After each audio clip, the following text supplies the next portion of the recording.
মানুষ মারা যাওয়ার পর চতুর্থ বা পঞ্চম দিনে মেজবানের আয়োজন শরীয়ত সম্মত কিনা।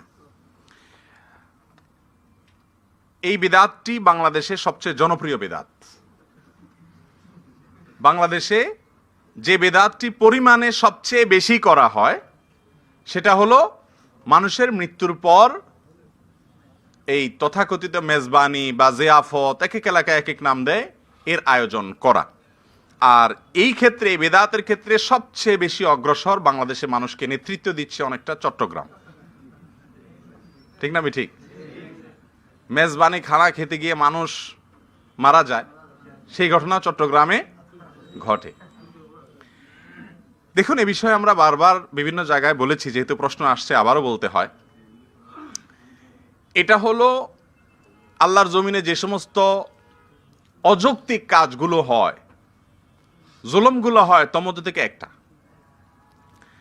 একজন মানুষ মারা গেলেন, তার পরিবারের সদস্যরা মন ভাঙা, তাদেরকে প্রতিবেশীরা, এলাকাবাসী, আত্মীয় স্বজন খাদ্য দিবেন, সেটাই হলো যৌক্তিক।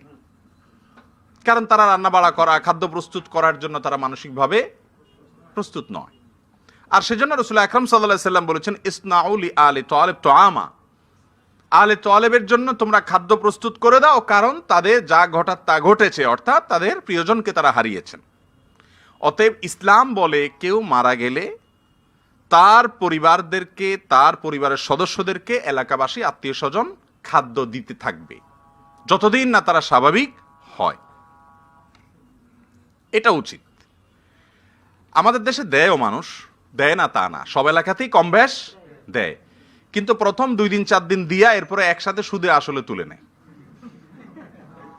ঠিক না? ঠিক। হয়তো একজনে 1 কেজি গোশত রান্না করে দিছে, আরেকজনে আধা কেজি গোশত রান্না করে দিছে, আরেকদিন একজন একটা মোরগ রান্না করে দিছে, কিন্তু একসাথে গরু আদায় করে। ঠিক না? ঠিক। তাহলে 2-4 দিন দিয়া পরে একসাথে সুদে আসলে সব উসুল করে নেয়। তো এটা কোনোভাবে যৌক্তিক হতে পারে না। আর এক্ষেত্রে একটা কথা আমরা সবসময় বলি, গুগলে আপনি শ্রাদ্ধ লিখে সার্চ দেন, শ্রাদ্ধ, তালিব বসর অফলা আকার দ, এরপরে বড় ধ, শ্রাদ্ধ লিখে সার্চ দিলে আপনি দেখবেন হিন্দু ধর্মের একটা কালচার আছে, হিন্দুদের মধ্যে একটা সংস্কৃতি আছে। সেটা হলো কোনো মানুষের মৃত্যুর পর ওই লোকটার আত্মার শান্তির জন্য তাকে যেন তথাকথিত স্বর্গে খাবার দেয়া হয়, সেজন্য তার আত্মীয় স্বজনরা, তার পরিবারের লোকরা এলাকাবাসীকে খাবার দিতে হয়। এবং এ সম্পর্কে অনেক কল্পকাহিনী আছে। আপনি শ্রাদ্ধ লিখে সার্চ দিলে গুগলে সব কাহিনীগুলো পাবেন। তাদের কোন মনীষী মারা গেছেন, মারা যাওয়ার পরে তিনি অনেক ভালো কাজ করেছেন, কিন্তু তার পরিবারের লোকেরা তার মারা যাওয়ার পরে মানুষকে খাওয়ায় নাই, জিয়াফত করে নাই, শ্রাদ্ধ বলে এটাকে, শ্রাদ্ধ করে নাই, সেজন্য তাকে স্বর্গে খাওয়ার জন্য সোনা দানা দেয়া হয়েছে। সে বলে, সোনা দানা এগুলা খাবো কেমনে, খাবার চাই। বলে, তুমি তো সোনা দানা দান করেছো, টাকা পয়সা দান করেছো, তোমার মৃত্যুর পরে খাবার দেয়া হয়নি, যার কারণে যেহেতু খাবার দান করো নাই, এই জন্য তুমি খাবার পাবা না। তো এরপরে তার পরিবারের লোকেরা খাবারের অনুষ্ঠান করেছে, দিয়েছে, তারপরে তাকে স্বর্গে খাবার দেয়া হয়েছে। এ হলো হিন্দু ধর্মের বিশ্বাস। এবার আপনি আমাদের মুসলমানদের মধ্যে প্রচলিত জিয়াফত বলেন আর মেজবানি বলেন, 40 3 দিনা বলেন, এটার সাথে ওইটাকে মিলান, হুবহু ওই জিনিসটারই ফটোকপি আমাদের মধ্যে আসছে। কোরআন এবং হাদিসের কোথাও কোনো জাল হাদিসেও বলা হয় নাই যে কোনো মানুষের মৃত্যুর পর তার মাগফিরাতের জন্য, তার ক্ষমার জন্য, আল্লাহ তাআলার কাছে সে যেন জান্নাত লাভ করতে পারে, সেজন্য তার পরিবারের লোকরা যেন এলাকাবাসীকে খাওয়ায়, এমন কোনো নির্দেশ সহিহ হাদিস তো দূরের কথা, কোনো জাল হাদিসেও নাই। কিন্তু এইটাকে যত গুরুত্বের সাথে পালন করে একজন মানুষের মৃত্যুর পর, এর চাইতে এটা তো হিন্দু ধর্মের কাজ, এটা তো আমাদেরকে বরং এটার বিরোধী করতে হবে, এটার বিরোধী উল্টাটা করতে হবে। যেটা করার নির্দেশ সেগুলো মৃত্যুর পরে করা হয় না। যেমন একজন মানুষের মৃত্যুর পর সবচেয়ে গুরুত্ব দিয়ে করা উচিত তার লোন থাকলে সে লোনগুলো পরিশোধ করা, তার কাফন দাফন অ্যারেঞ্জ করা, তার মিরাস এবং পরিত্যক্ত সম্পদটাকে দ্রুত বন্টন করে দেওয়া। আমাদের দেশে মানুষ মরার পরে সম্পদ বন্টন হয়? হয়তো না, বরং বছরকে বছর পড়ে থাকে। সন্তানদের মধ্যে যার গায়ে জোর আছে সে দখল করে খায়, আর বাকিরা চায় থাকে। ঠিক না ঠিক? মারা যাওয়ার পরে কথার কথা, বাবা মারা গেলেন, ভাই বোনরা যদি একদিন পরেই সম্পদ বন্টন নিয়ে বসে যায়, এলাকার মানুষ বলবে, দেখছো কত বড় অমানুষ, বাপটা মরে সারলো না, এখনই ভাগযোগ করতে বসে গেছে। ঠিক কিনা বলেন? আর যদি এই সন্তানরাই বাপের মৃত্যুর পরপরই বসে যায় কিভাবে জিয়াফতটা ঠিক মতো করতে পারবে, সবাই বলবে বাহ কত ভালো ছেলে। ঠিক না ঠিক?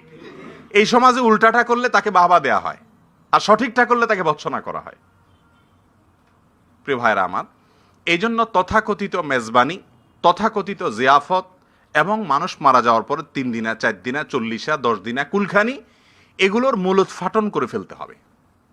আর মূলোৎপাটন করতে হবে নিজে থেকে, আমরা করব না। এবং একান্ত সিরিয়াস হয়ে যাওয়া এই ব্যাপারে, যে এখানে কোনো ছাড় নাই। বেশিরভাগ মানুষ এখানে এসে কিন্তু ছাড় দিতে বাধ্য হয়, কারণ না খাওয়াইলে এলাকাবাসী বলে কি ছেলে মেয়ে রেখে গেল, কারো একটু হাত ধোয়াইল না, বলে কিনা বলেন? হাত ধোয়াইলো না, কত বড় বেহায়া চিন্তা করেন। আরেকজন হাত ধোয়াইতে হবে কেন? তুমি নিজের হাত নিজে দিতে পারো না? কারোটা হাত ধোয়াইলো না, এটা রীতিমতো জুলুম। মানুষ খাওয়ায় কখন? খুশি হলে। যত খাওয়া দাওয়া এগুলা সব খুশির মুহূর্তে, তাই না? আজকাল যুবকরা বলে ট্রিট ট্রিট, না ট্রিট মানে কি? মানে খাওয়ানো, সোজা কথা। এই যে যুবকদের ট্রিট অথবা পুরাতন সেই খাওয়ানো, এই খাওয়ানোর আয়োজনটা হয় মূলত আনন্দের উপলক্ষে, তাই না? ছেলে হইছে আকিকা খাওয়াও, বিয়ে করছো অলিমা খাওয়াও, ছেলে পাস করছে মিষ্টি খাওয়াও, যত খাওয়া খাওয়াই এবং যত ট্রিট ফিট আছে এগুলো সব মানুষ আনন্দের সময় করে, তাই না? আমার বাবা মারা গেছে, আমার জন্মে এত খাওয়ানো মানুষকে খাওয়াই নাই, বাবা মারা যাওয়ার পরে, মা মারা যাওয়ার পরে যত বড় খাওয়ান দিছি, যত বড় ট্রিট দিছি। তার মানে কি? আমার বাপ মরে সাফ হয়েছে, আমি খুশি আনন্দে গোটা এলাকাবাসী থেকে গরু জব করে খাওয়াইতেছি। ব্যাপারটা সেরকম মনে হচ্ছে না? এটা অযৌক্তিক কাজ, এটা জুলুম, এটা অনুচিত কাজ। এই কাজের সাথে বহু গুনাহের সম্পর্ক আছে। এছাড়াও এক তো হলো এটা বিদআত, এটা কুসংস্কার, সওয়াবের কাজ মনে করে করা হয়, অথচ কোরআন হাদিসে করতে বলা হয়নি। কোরআন হাদিসে যা করতে বলা হয়েছে তার উল্টা, বিপরীতটা, যার কারণে এটা পরিত্যাজ্য। প্রত্যেক বিদআতের ঠিকানা জাহান্নাম, যার কারণে এটি আমাদেরকে পরিত্যাগ করতে হবে। এর মধ্যে আরো অনেক অনাচার নিহিত আছে, যেমন এর ফান্ডটা কিভাবে কালেকশন হয়, এই মেজবানি বলেন, জিয়াফত বলেন, এগুলোর ফান্ড কালেকশন কিভাবে হয়? ফান্ড কালেকশন যদি মৃত ব্যক্তির সম্পত্তি থেকে হয় তাহলে সেটাও নাজায়েজ। কেন নাজায়েজ? কারণ মৃত ব্যক্তি মারা যাওয়ার সঙ্গে সঙ্গে তার সম্পদের মালিক আর সে না, তার ওয়ারিসরা মালিক। ওয়ারিসরা সবাই সম্মত হয়ে জিয়াফত দিবে, এটা সব ক্ষেত্রে নাও হতে পারে। ঠিক না ঠিক? ওয়ারিসদের মধ্যে একজন গরিব আছে, সে হয়তো তার কাছে এই কাজের চাইতে আরো গুরুত্বপূর্ণ কোনো কাজ থাকতে পারে, কিন্তু যখন জিয়াফত করবে তখন কোনো ওয়ারিস বলতে পারবে যে না, আমি আমার অংশ থেকে দেব না? এটা বলতে পারবে কোনো ভাই বোন? বলতে পারবে না। তার মানে একরকম জুলুম করে, জবরদস্তি করে কি করা হয়? এই তথাকথিত জিয়াফত মেজবানি এগুলোর আয়োজন করা হয়। আর যদি বলেন যে ভাই বোনরা নিজেরা স্বতঃস্ফূর্ত চাঁদা দিয়ে করে, সেখানেও জুলুম আছে। কারণ সেখানে হয়তো একজন সন্তান, তার আর্থিক সংকট আছে, কিন্তু সব ভাই বোন যখন দেয় তার না দিয়ে কোনো উপায় থাকে না। এরকম আরো বহু অনাচার আছে। এরপরে আসেন, বিয়ে বাড়িতে খাবারের যে অনুষ্ঠান হয় আর মানুষের জিয়াফত বা মেজবানিতে যে অনুষ্ঠান হয়, সামিয়ানা টামিয়ানা টাঙ্গিয়ে, আপনার গ্রাম হলে গ্রামের বাড়ির সব ওই নায়ুরি বলে না, নায়ুরি বা যে সমস্ত মেয়েদের বিয়ে হয়েছে সবাই উপলক্ষে একত্র হয়, যেন একটা আনন্দের অনুষ্ঠান। ঠিক না ঠিক বলেন? পর্দাহীনতা বলেন, হেন কোনো কাজ নাই হয়, নাম হলো গরিব খাওয়ানো। নাম হলো কি? গরিব খাওয়ানো। গরিবের কোনো খবরও নাই, বেইলও নাই। এলাকার মেম্বার, চেয়ারম্যান, টিনচোর, গমচোর এগুলোকে আইনা খাওয়ানো হয়, আর গরিবরে বলা হয় তোরা পরে আসিস। ঠিক কিনা বলেন? তো এই জন্য এই বিদআত আমাদের দ্বারা যেন না হয়। প্রত্যেকে তার পরিবারের লোকদেরকে ওসিয়ত করে যাবেন, আমার মৃত্যুর পরে কেউ যেন ভালো মানুষই করতে এসে আমার কোনো জিয়াফতের অ্যারেঞ্জ, মেজবানির অ্যারেঞ্জ যেন না করে।